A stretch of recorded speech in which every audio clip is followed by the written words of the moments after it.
আল্লাহতে যাহাতে তাহাতে, তাত্ত্বা শব্দটা ইত্তিলা থেকে আসে, ইত্তিলা। আগুন যখন জ্বালানো, আগুন জ্বালানোর পরে আগুনটা নিচে যায় না, আগুনের ধোঁয়াটা এবং আগুনের তীব্রতা উপরে ওঠে, উপরে ওঠে না।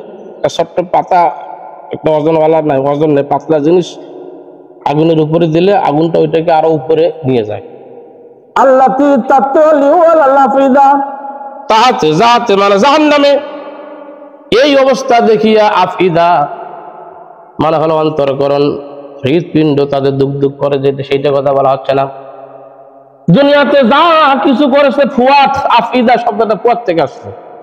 সব কথাগুলো সেই দিন তাদের মনে পড়বে, আফিদা তাদের মনে পড়বে। আহারে এই কারণে আমাদেরকে এই জাহান্নামে আসতে হইল। অহংকার করেছি, ঠাট্টা বিদ্রুপ করেছি, মানুষকে তুচ্ছ করেছি, মানুষের ব্যাপারে নানান কিছু বলে বেড়াইছি। আমার মিথ্যা সাক্ষ্য দিয়ে একটা সংসার ধ্বংস হয়ে গেছে। এত বৎসর ধরে লোকটা বাড়িতে আসতে পারে না, ছোট ছোট বাচ্চা, স্ত্রী কত কষ্ট করে দিন আপনি দিনাতিপাত করে সংসার চালাইলো।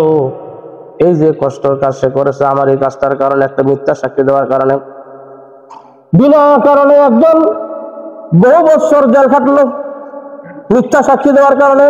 আল্লাতি তাত্ত্বা লিউআলা লাফিদা, সেই দিন ওই সাক্ষীর মনে এই কথাটা চলে আসবে।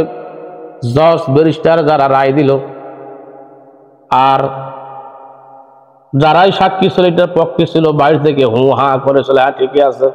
প্রত্যেকটা লোক আল্লাতি তাত্ত্বা লিউআলা লাফিদা, সেদিন তাদের মনে পড়বে আমি এর পক্ষে ছিলাম।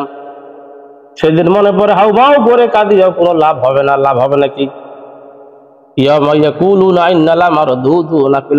সেদিন মানুষেরা কবে হারে কি একটা কাজ করলাম, আমরা তো গর্তের মধ্যে পড়ে গেলাম। হাফিরা শব্দ তোলা গর্ত, এটা রূপক শব্দ নিয়ে আসা হয়েছে।